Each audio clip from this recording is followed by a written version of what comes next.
नमस्कार, आप देख रहे हैं राज्यसभा टीवी। आपके साथ मैं हूं अंकिता और सबसे पहले एक नजर डालेंगे इस वक्त की हेडलाइंस पर।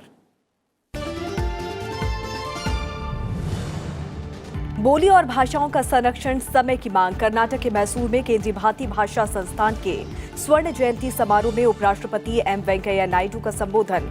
कहा, भारतीय भाषाओं की जड़ें पुरानी, मातृभाषा में प्राथमिक शिक्षा पर जोर। मैसूर में राधाकृष्णन सभागार का भी किया शिलान्यास।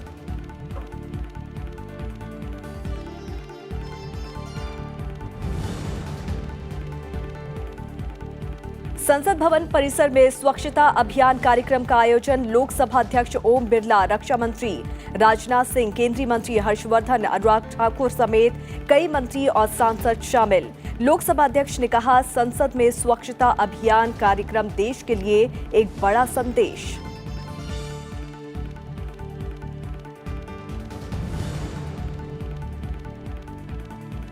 गोवा में मुख्यमंत्री प्रमोद सावंत मंत्रिमंडल में फेरबदल। आज कांग्रेस से बीजेपी में शामिल होने वाले विधायक समेत 4 नए मंत्री आज लेंगे शपथ। मुख्यमंत्री ने कहा, बीजेपी के होंगे सभी मंत्री।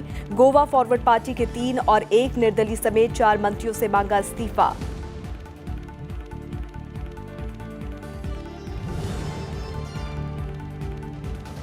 पूर्वोत्तर में बाढ़, बारिश और भूस्खलन से हालात गंभीर। असम में बाढ़ की चपेट में 21 जिलों के करीब 9 लाख लोग। अब तक 6 की मौत। मिजोरम और अरुणाचल प्रदेश में भी बारिश से जुड़ी घटनाओं में 2 लोगों की मौत। कई जगहों पर भूस्खलन से देश के बाकी हिस्सों से कटा सिक्किम का संपर्क।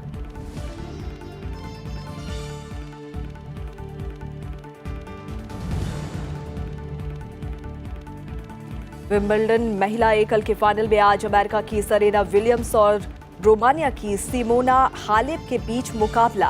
मार्गरेट कोर्ट के 24 ग्रैंड स्लैम रिकॉर्ड की बराबरी करने के इरादे से उतरेंगी सेरेना विलियम्स। पुरुष एकल के फाइनल में रविवार को नोवाक जोकोविच और रोजर फेडरर के बीच होगी खिताबी भिड़ंत।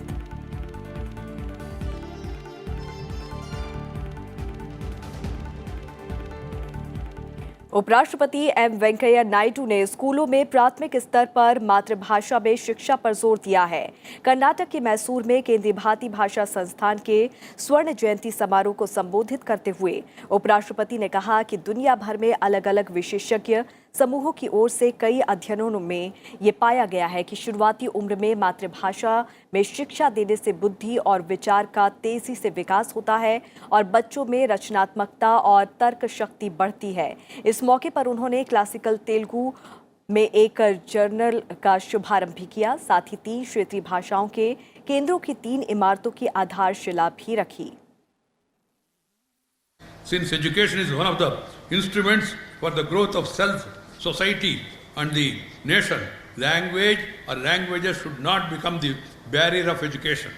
It is heartening to note that the new draft national education policy puts forth a number of suggestions for supporting education in home languages and mother tongues, tribal as well as sign language also. The policy rightly states that the children have the potential to acquire multilingual skills and these need to be encouraged at the earliest. It suggests that education could be in the mother tongue at least till grade 5. I say even up to grade 8 also, but preferably till grade 8 with a flexible bilingual language approach wherever necessary.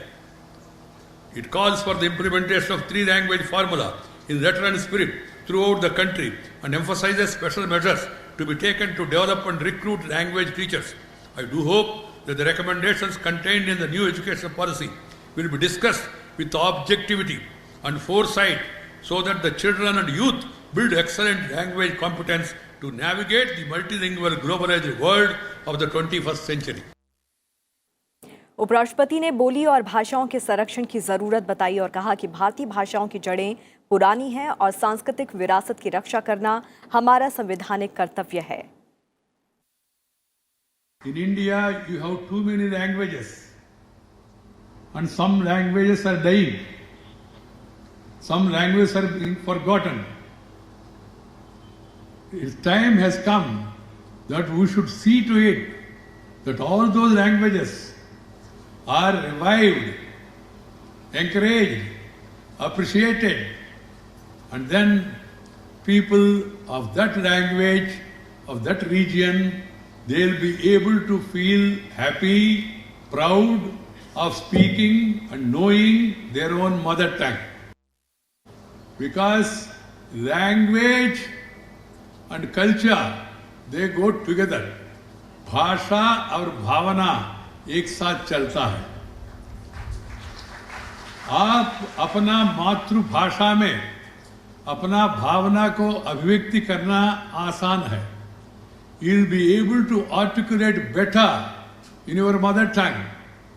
And moreover, language and culture, they are interconnected. So they need to be preserved together. That is the importance. इससे पहले उपराष्ट्रपति ने मैसूर में regional institute of education centre में doctor S Radhakrishnan सभागार का शिलान्यास किया. इस मौके पर शिक्षकों के महत्व को उजागर करते हुए उन्होंने कहा कि शिक्षकों की जगह कोई और नहीं ले सकता. उपराष्ट्रपति ने कहा कि शिक्षा का लक्ष्य केवल रोजगार हासिल करना नहीं होना चाहिए, बल्कि मानवीय गुणों को बढ़ावा देकर व्यक्ति को आत्मज्ञान और सशक्त बनाना होना चाहिए. गुणवत्ता युक्त शिक्षा पर जोर देते हुए उपराष्ट्रपति ने कहा कि इसका मकसद अंतिम व्यक्ति का उत्थान होना चाहिए. पारंपरिक मूल्यों को संरक्षित रखने और सामाजिक रूप से संवेदनशील और सहिष्णु बनने की जरूरत के बारे में छात्रों को जागरूक करने पर जोर दिया. We must focus our attention on the depressed, suppressed and oppressed people. जो अंतिम पंक्ति में बैठे उनका उत्थान पहले होना चाहिए. The people who are there in the last line, they should be taken care. This is the philosophy of India. So we must get ourselves ready to that. As stated earlier, the role of the teacher is crucial in building a literate, enlightened and human society. The teacher is the guru, mentor, guide, friend and philosopher of the student. In fact, the Guru Shishya Parampara of the ancient Gurukula system is encapsulated this philosophy. While technology has greatly enhanced teaching, learning process in today's world, it can never replace the Guru, who is an embodiment of knowledge and wisdom. I want to tell you one thing, even after Google, even after the net, Guru has got its own importance, because the Google can never replace Guru. Even if there is something wrong with Google or net, you need a Guru to be called to repair that and put it in proper order. संसद भवन परिसर में आज स्वच्छता अभियान कार्यक्रम का आयोजन किया गया और इस कार्यक्रम में लोकसभा अध्यक्ष ओम बिरला, रक्षा मंत्री राजनाथ सिंह, केंद्रीय मंत्री हर्षवर्धन, अनुराग ठाकुर समेत कई सांसद शामिल हुए. कार्यक्रम में कर्मचारियों ने भी बढ़ चढ़कर हिस्सा लिया. स्वच्छ भारत अभियान के तहत सांसदों ने संसद परिसर में सफाई अभियान चलाया. इस सफाई अभियान में कई बड़े नेता शामिल हुए. स्वच्छ भारत अभियान की शुरुआत साल 2014 में की गई थी. भारत सरकार के इस अभियान का मुख्य उद्देश्य 2 अक्टूबर 2019 तक देश को खुले में शौच से मुक्ति घोषित करना है. साथ ही लोगों को स्वच्छता के लिए प्रेरित करना भी है. ये लोकतंत्र का मंदिर जो 130 करोड़ जनता का प्रतिनिधित्व करता है और हमारे सभी माननीय लोकसभा सांसद अलग अलग क्षेत्रों और गांवों के 130 करोड़ जनता का जनप्रतिनिधित्व करते हुए इस संसद के मंदिर में आए हैं.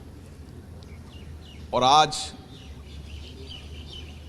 ये संसद परिसर का स्वच्छता अभियान नहीं है. बापू जी के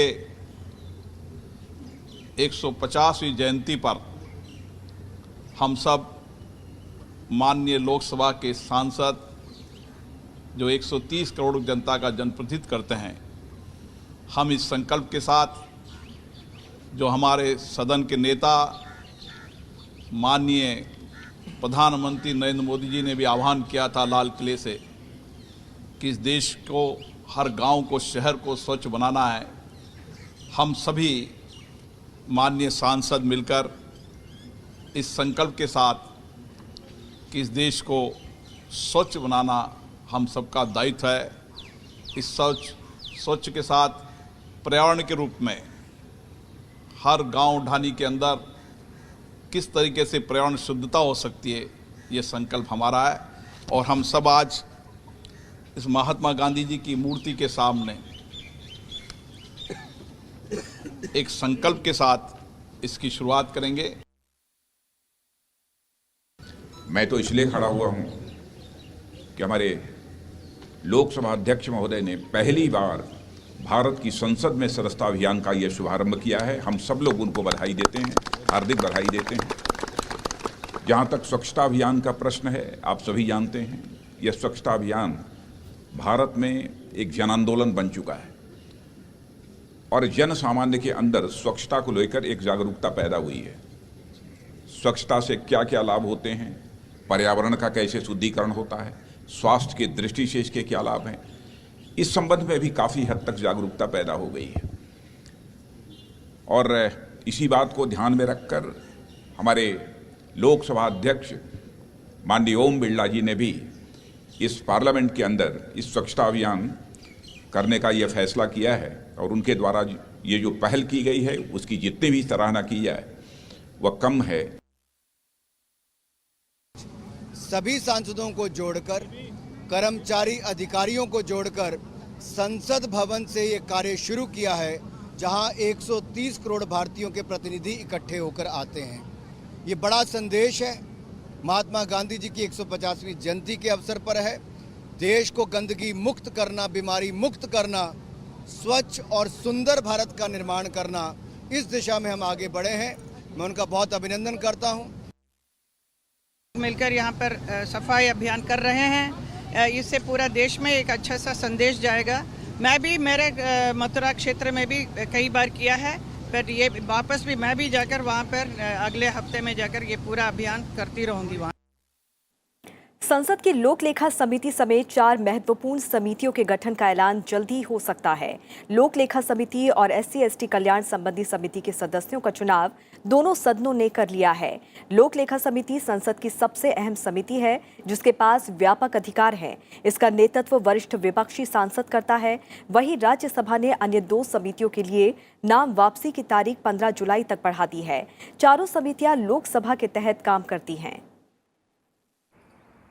संसद की महत्वपूर्ण समितियों में शामिल लोक लेखा समिति यानी PAC की सदस्यता के लिए राज्यसभा से 7 सदस्य चुन लिए गए हैं। इनमें राजीव चंद्रशेखर, MV राजीव गौडा, नरेश गुजराल, भुवनेश्वर कालिता, CM रमेश, सुखेंदु शेखर रॉय और भूपेंद्र यादव के नाम शामिल हैं। लोक लेखा समिति के सदस्यों के चुनाव के लिए नाम वापसी की 12 जुलाई आखिरी तारीख थी, लेकिन 7 सीटों के लिए 7 उम्मीदवार ही मैदान में बचे। ऐसे में ये सभी निर्वाचित हो गए। समिति का कार्यकाल 30 अप्रैल 2020 तक होगा।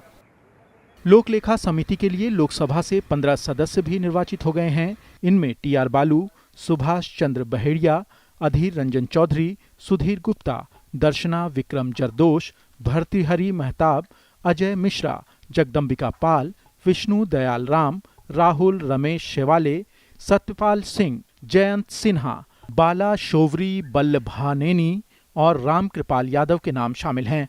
इस तरह लोक लेखा समिति का औपचारिक गठन जल्दी हो सकता है। संसद की अनुसूचित जाति और जनजाति कल्याण संबंधी समिति में भी राज्यसभा से 10 सदस्य निर्वाचित हो गए हैं। इनके लिए पदों और नामांकन की संख्या बराबर पाए जाने से चुनाव की जरूरत नहीं पड़ी। समिति में राज्यसभा से अबीर रंजन बिस्वास, शमशेर सिंह ढुल्लो, नरेंद्र जाधव, अमर शंकर साबले, राम शकल, वीर सिंह, के सोम प्रसाद, वानसुक साइम, महंत शंभू प्रसाद जी तुंदिया और राम कुमार वर्मा सदस्य चुने गए हैं। वहीं लोकसभा से चुने गए सदस्यों में गिरीश चंद्रा, संतोख सिंह चौधरी, अनिल फिरोजिया, प्रतिमा मंडल, विंसेंट H पाला, छेदी पासवान, रामचंद्र पासवान, संध्या राय, रेवती त्रिपुरा, भानु प्रताप सिंह वर्मा प्रमुख हैं। 2 अन्य समितियों सरकारी उपक्रमों संबंधी समिति और OBC कल्याण संबंधी समिति के लिए लोकसभा के सदस्य चुने जा चुके हैं। राज्यसभा ने इन चारों समितियों के लिए 34 सदस्यों का चुनाव कार्यक्रम 3 जुलाई को घोषित किया और चुनाव की स्थिति में पूरी प्रक्रिया 23 जुलाई तक चलनी थी। लेकिन 2 समितियों के 17 सदस्यों के चयन के बाद अब सरकारी उपक्रमों संबंधी समिति और ओबीसी कल्याण संबंधी समिति के सदस्यों की नामांकन वापसी की तारीख 15 जुलाई को शाम 5 बजे तक बढ़ा दी गई है। इस बारे में संशोधित कार्यक्रम जारी हो गया है। अरविंद कुमार सिंह, राज्यसभा टीवी, दिल्ली। भारत में सांसद निधि यानी कि MPLADS की सफलता को समझने के लिए कल युगांडा के संसदीय डेलीगेशन ने राज्यसभा के उपसभापति हरिवंश से मुलाकात की। राज्यसभा के उपसभापति MPLADS कमेटी के अध्यक्ष भी हैं। युगांडा भी इस प्रयोग को अपने देश में लागू करना चाहता है। सेसिला ओगवाल बारबरा के नेतृत्व में आए शिष्टमंडल ने दोनों देशों के बीच बेहतरीन रिश्तों और लोकतंत्र की जीवंतता को सराहा। इस मौके पर राज्यसभा के महासचिव देश दीपक वर्मा और शीर्ष अधिकारी भी मौजूद थे। उपसभापति ने सदस्यों का स्वागत करते हुए सितंबर में युगांडा में हो रही 64वीं कॉमनवेल्थ पार्लियामेंट्री कॉन्फ्रेंस की सफलता की कामना की। दोनों देशों के बीच के ऐतिहासिक संबंधों और भारतीयों की भूमिका का हवाला देते हुए राज्यसभा के उपसभापति हरिवंश ने भारत में सांसद निधि की पृष्ठभूमि के बारे में भी बताया। इस मौके पर सांसद निधि के बारे में सांख्यिकी और कार्यक्रम क्रियान्वयन मंत्रालय के सचिव ने व्यापक रूप से प्रस्तुति भी दी। I would like to inform you that the MPLAD scheme was launched in December 1993 to provide a mechanism for the members of parliament to recommend works of developmental nature for creation of durable community assets and for provision of basic facilities, including community infrastructure, based on locally felt needs to be taken up in their constituencies. The Ministry of Statistics and Program Implementation is the nodal ministry responsible for policy formulation, release of funds, and monitoring the implementation of the MPLAD scheme. Goa में प्रमोद सावंत मंत्रिमंडल में आज फेरबदल होगा। कई नए मंत्रियों को मंत्रिमंडल में शामिल किया जाएगा।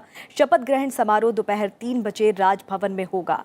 सत्तारूढ़ बीजेपी सरकार में शामिल होने वाले कांग्रेस के कुछ विधायकों को मंत्रिमंडल में शामिल किया जा सकता है। गोवा के मुख्यमंत्री प्रमोद सावंत ने GSP के 3 विधायकों और निर्दलीय विधायक से कैबिनेट से इस्तीफा देने को कहा है। बुधवार को कांग्रेस के 15 में से 10 विधायक बीजेपी में शामिल हुए थे। इसमें विपक्ष के नेता चंद्रकांत कावलेकर भी शामिल हैं।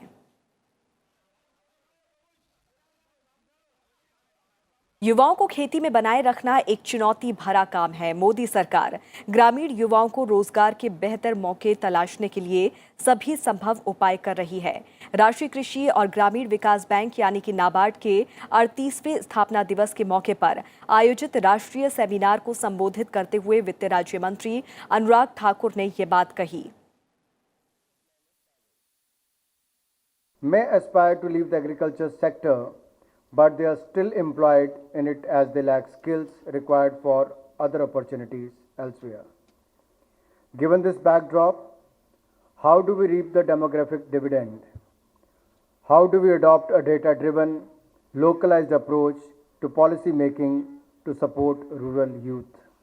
The focus has shifted to FPOs, farmers producer organizations, considering the large number of small and marginal farmers we have in the country. And recently the budget announcement of forming 10,000 FPOs of small and marginal farmers will go a long way. रक्षा और असैन्य परमाणु सहयोग भारत और France के बीच संबंधों का मूल है। दिल्ली में फ्रांसीसी दूतावास में आयोजित फ्रांस के राष्ट्रीय दिवस कार्यक्रम में बतौर मुख्य अतिथि शामिल हुए विदेश सचिव विजय गोखले ने ये बातें कही। भारत फ्रांस के बेहतर संबंधों का जिक्र करते हुए विदेश सचिव विजय गोखले ने दोनों देशों के लोगों के बीच संवाद बढ़ाने पर जोर दिया। We are increasingly engaged in new areas, including in the Indian Ocean region and on climate change. In the economic domain, France is one of the major sources of investment, and more than 1,000 French companies are already in India. There exist vibrant bilateral cultural and educational linkages, as also growing people-to-people contacts, and India has a sizable diaspora in France. Remarkable degree of convergence on a range of regional and global issues, and France has been a consistent supporter of our claim for permanent membership in the expanded UN Security Council. We have stood shoulder to shoulder in working together for adoption of the Comprehensive Convention on International Terrorism, and France has been foremost in our efforts to list terrorists in the UN Sanctions Committee. In fact, it's been quite a busy period with several ministerial visits. It's also been a year when once again we stood side by side to confront terrorism. More recently, the organization of the most ambitious joint exercise between our navies was a great success. And this very day, our joint Air Force exercise Garuda is coming to a rewarding conclusion. Bharat America के बीच प्रतिनिधिमंडल स्तर की व्यापार वार्ता कल दिल्ली में संपन्न हो गई। दोनों देशों के बीच व्यापार और टैरिफ को लेकर कई मुद्दों पर सामंजस्य स्थापित करने और व्यापार संतुलन बनाने समेत कई विषयों पर चर्चा की गई। इसके साथ ही दोनों देशों के बीच सौहार्दपूर्ण वातावरण में बातचीत हुई। समिति अपनी रिपोर्ट्स उच्च स्तर पर सौंपेगी। अमेरिका के सहायक व्यापार प्रतिनिधि विस्फोटक विलियम्स और उप सहायक प्रतिनिधि लिंच की अगुवाई में अमेरिकी प्रतिनिधिमंडल ने भारतीय अधिकारियों से बातचीत की है।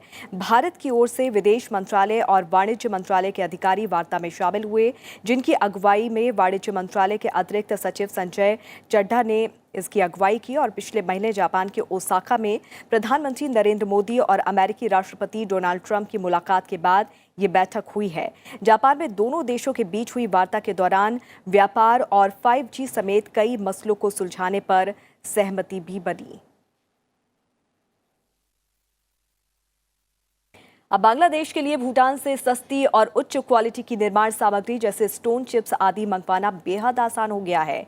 भारत ने भूटान और बांग्लादेश को आपस में जोड़ने के लिए ब्रह्मपुत्र नदी में एक रिवर रूट को तो खोल दिया है। ऐसी पहली शिप असम के धुबरी रिवर पोर्ट से बांग्लादेश के नारायणगंज के लिए कल रवाना हुई और इस शिप में भूटान से आया हुआ 70 ट्रकों के बराबर क्रश्ड स्टोन भरा हुआ था। शिप को हरी झंडी दिखाते हुए शिपिंग मंत्री मनसुख लाल मंडाविया ने कहा कि ये पहली बार है कि जब भारत के वाटरवे को दो देशों को आपस में जोड़ने के लिए इस्तेमाल किया जा रहा हो। शिप बांग्लादेश के लिए नारायणपुर तक 600 किलोमीटर की दूरी करीब 6 दिनों में पूरी करेगी।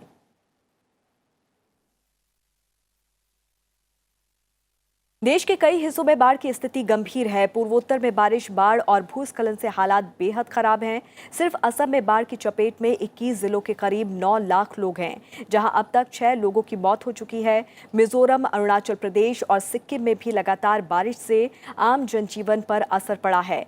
असम समेत पड़ोसी राज्यों में लगातार हो रही बारिश की वजह से राज्य में बाढ़ से हालात गंभीर हो गए हैं। असम में बाढ़ से 8,70,000 से ज्यादा लोग प्रभावित हुए हैं। बाढ़ के पानी में 27,864.16 हेक्टेयर में खड़ी फसल डूब गई है। लोगों को अपने घरों को छोड़कर राहत शिविरों और ऊंचाई वाले स्थानों पर शरण लेने को मजबूर होना पड़ रहा है। 68 राहत शिविर स्थापित किए गए हैं, जबकि राहत सामग्रियों का वितरण करने के लिए कुल 7,643 केंद्र स्थापित किए गए हैं। 33 जिलों में बाढ़ की स्थिति गंभीर है। राज्य में सेना, NDRF और SDRF राहत और बचाव कार्यों में जुटी हुई है।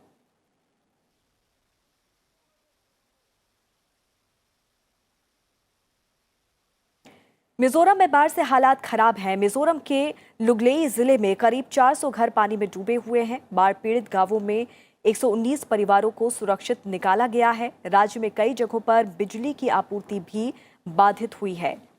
अरुणाचल प्रदेश के तवांग जिले में मूसलाधार बारिश के बाद हुए भूस्खलन की वजह से ढही चारदीवारी एक स्कूल के छात्रावास पर गिर गई और इसकी वजह से 2 छात्राओं की मौत हो गई और 2 अन्य घायल हो गई। मुख्यमंत्री पेमा खांडू ने हादसे पर शोक व्यक्त किया है। उन्होंने मृतकों के परिजनों में 4-4 लाख रुपए का मुआवजा देने की घोषणा की है।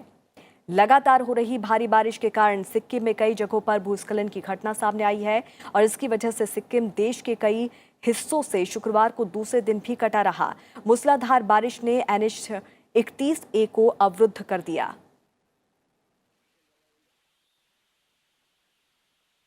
वहीं पड़ोसी देश नेपाल में लगातार हो रही बारिश से 17 लोगों की मौत हो गई है और 6 लोग लापता हैं। बारिश की वजह से आई बाढ़ और चट्टान खिसकने की घटनाओं की वजह से जनजीवन प्रभावित हुआ है। नेपाल के विभिन्न हिस्सों में लगातार हो रही मूसलाधार बारिश से अब तक 17 लोगों की मौत हो चुकी है और 7 लोग घायल हुए हैं। प्रभावित क्षेत्रों में राहत और बचाव कार्य जारी है। नेपाल के प्रधानमंत्री केपी शर्मा ओली ने मारे गए लोगों के परिजनों के प्रति गहरी संवेदना व्यक्त की है।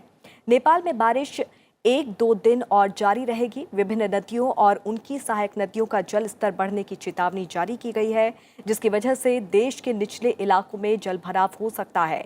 अनुमान है कि नदियों के किनारे और आसपास रहने वाले लोगों से सतर्कता बरतने को कहा गया है।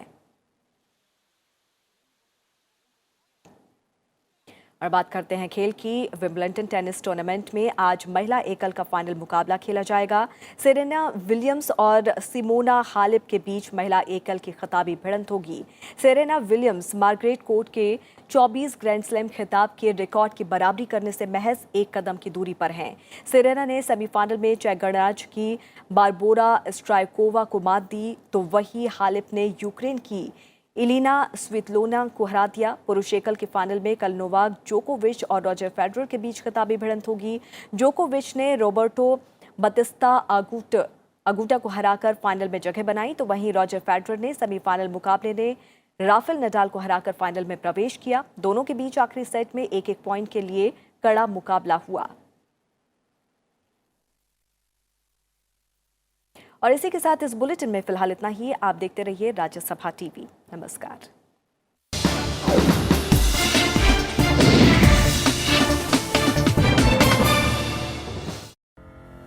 गुफ्तगू में मिलिए योगा ट्रेनर और डांसर